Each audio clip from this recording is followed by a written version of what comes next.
De última hora, o deputado federal Alexandre Ramagem teve a prisão preventiva decretada pelo ministro Alexandre de Moraes. O parlamentar foi visto nos Estados Unidos em um condomínio de luxo na cidade de North Miami nos últimos dias.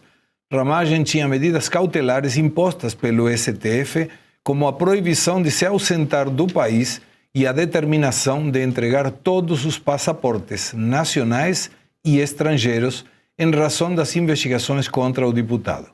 A medida foi tomada no mesmo período em que o PSOL pediu a prisão do parlamentar depois que o site Platô BR informar que Ramagem estaria em Miami, nos Estados Unidos.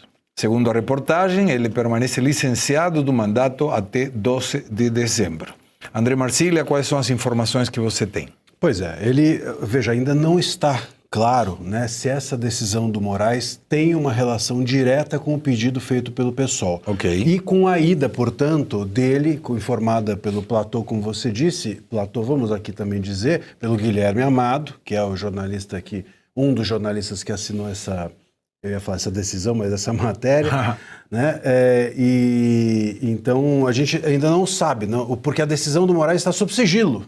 Então, ele já entregou a decisão para a Polícia Federal, mas nós ainda não temos certeza se essa decisão tem relação com o pedido do PSOL, que tinha relação com essa reportagem, que era feito em cima. Ele foi para os Estados Unidos, houve a notícia que ele foi para os Estados Unidos, então decrete-se a prisão preventiva. Esse era o pedido do PSOL. A gente não sabe se é isso ou se é uma outra coisa que veio da cabeça ou da criatividade do Moraes. Então, aguardemos um pouco para saber. Mas o fato é que, desde setembro, ele foi, segundo consta, para Boa Vista, em Roraima, né, o Ramagem, e de lá não se sabe se pela Venezuela ou pela Guiana Francesa, ele teria saído do país e de lá ido aos Estados Unidos. Vamos aguardar. Esse pedido do PSOL, ele não tem nenhuma relação com o Bolsonaro, vamos deixar claro. Mas há outros personagens que também são alvo de pedidos de prisão preventiva do PSOL. É o Almir Garnier, o Augusto Heleno e o Paulo Sérgio Nogueira. Vamos aguardar para ver se há relação com o pedido do PSOL, porque se houver, o Moraes provavelmente também vai decidir a respeito dessas outras três pessoas.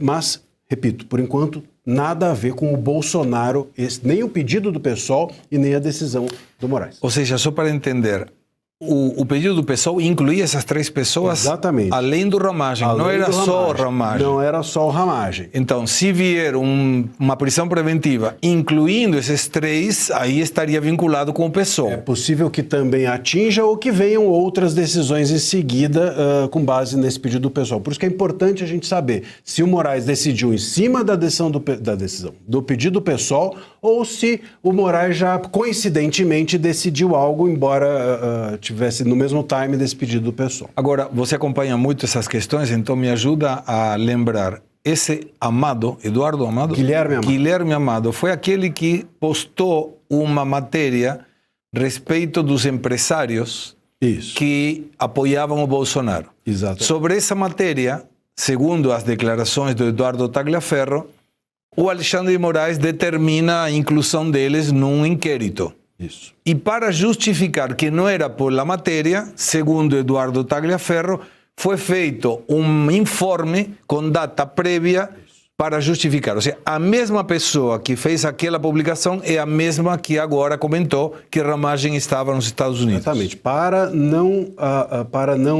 o Moraes não se basear numa matéria jornalística, ele teria, segundo Tagliaferro, adulterado, feito uma certificação adulterada e retroativa para juntar na decisão e dizer que ele se baseou em outros fatos. E é esse jornalista também que disse que o Felipe Martins teria entrado nos Estados Unidos. Ah, também. Né? É isso. É do Felipe Martins. É. Então vamos aqui... Felipe Martins, não era dos empresários. Deixar claro como, de alguma maneira, esse caso se politiza até mesmo na imprensa. Agora, Será todos... que não é o mesmo caso? Será que o Moraes não pode ter decretado a prisão em virtude da reportagem que ele está em Miami? Se não foi por causa do PSOL, ele pode ter, por descumprimento das medidas cautelares determinadas, para ele não ter entregue o passaporte por estar em Miami, mas qual seria a prova, né? Digamos assim, o indício seria a reportagem. Mas que ele está em Miami, com certeza. Com certeza, porque tem... a reportagem, né, que diz isso. Essa é uma boa...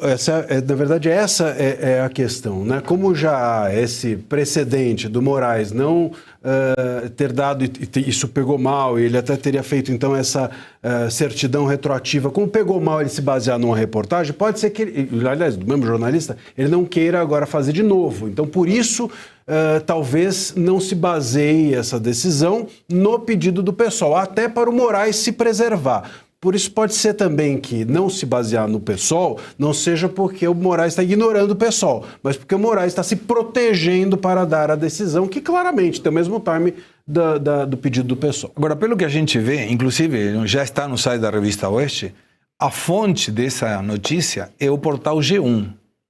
E aí vem a pergunta: como é que o G1 sabe disso quando não sabia em lugar nenhum?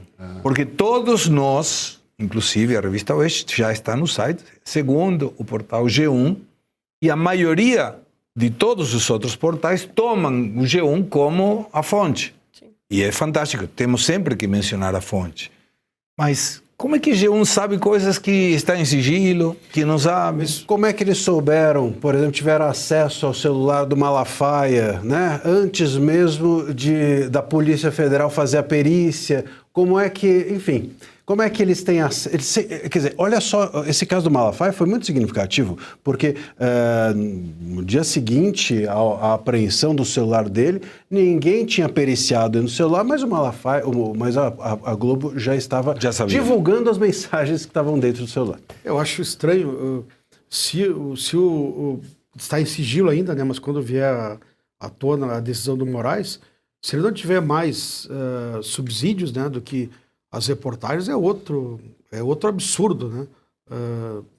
Se ele quiser prender o Ramagem por descumprimento de medidas cautelares, que mande a Polícia Federal, que está lá em Miami, certificar, está do condomínio de luxo que vai um agente. Agora, se basear em reportagem, claro, não dá para afirmar isso, né? Mas vamos ver qual a base da prisão do Ramagem, se ocorreu, né? Mas não muda nada. Com todo respeito, o que muda mais uma ilegalidade, uma subjetividade? Você é política.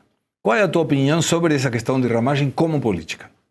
Olha, a questão com o Ramagem, a gente nota que existe uma implicação com ele, por parte até do próprio STF, desde que o Bolsonaro tentou indicar ele e foi impedido. Então é uma coisa muito antiga. A questão é, hoje em dia, no Brasil, muitos deputados vivem num cenário de expurgo mesmo. Qual? Não é o primeiro que sai do Brasil e vai para os Estados Unidos. Se ele está nos Estados Unidos mesmo, ele está muito mais seguro lá do que aqui, neste momento. A gente tem que ver como que a Polícia Federal vai reagir. Se a Polícia Federal vai até lá para tentar pegar ele, ou se eles vão querer fazer como fizeram com o Alan dos Santos, por exemplo. Vão pedir para deportar ele para cá? Vão pedir para mandar ele de volta? Porque se pedirem, dificilmente os Estados Unidos vão aceitar um pedido de deportação contra ele. E se ele ficar lá, daqui a pouco, como asilo político, por exemplo, vamos supor que a coisa escale. Vire um caso semelhante ao do Alan dos Santos. Daqui a pouco ele está lá como exilado e ele consegue asilo político formal. E em pouco tempo ele consegue um green card. E ele vai poder viajar o mundo inteiro, menos de volta para o Brasil. Então, é uma situação totalmente fora do normal, é totalmente fora da curva. Agora, o mais bizarro ainda, como você disse, não muda nada. Mas é sempre importante a gente apontar o quão bizarro é. Vamos supor que tem ali a matéria. Fatidicamente, a matéria é decisão do pessoal muito prontinhas, muito próximas, né? Se a fonte para decretar esse pedido de prisão for a matéria, qual é a fonte da matéria? Então. Que é o que a gente está falando até agora. Qual é a fonte da matéria? É de acordo com leitores? Não, mas aí está protegido pela determinação pelo sigilo da fonte. Da Exatamente, fonte. pelo sigilo da fonte. Só que a gente já teve problemas muito grandes com relação a isso. Por exemplo, o Antagonista. O Antagonista é um portal que faz isso com muita frequência. Vaza informações sigilosas, vaza informações particulares e a coisa se desenrola e vira uma bola de neve gigante. No fim das contas, a gente nunca descobre de onde que aquilo veio, mas veio de algum lugar e é usado. Por exemplo, eu não sei se vocês se lembram daquela história daquela menina Mariana Ferrer, quando começaram a dizer que o juiz tinha chamado o suposto agressor dela de estupro culposo. Aquilo ali não era verdade. Mas foi o termo que o antagonista decidiu usar. E aquilo ali pautou todo o caso. No Brasil, a gente tem um fenômeno engraçado. A forma como a mídia trata o caso determina como a própria justiça vai tratar aquele caso. A sentença de qualquer uma dessas pessoas envolvidas em qualquer um desses casos não é dada pelo juiz, ela é dada pela mídia. E É a risco. mídia que determina. É um risco. Você fez tal coisa, você é um terrorista, você está cometendo atentados à democracia, você é antidemocrático, tudo isso, na maioria das vezes, é a mídia que cunha. E a justiça vai na onda. Justiça. É, com muitas justiça aspas. entre aspas.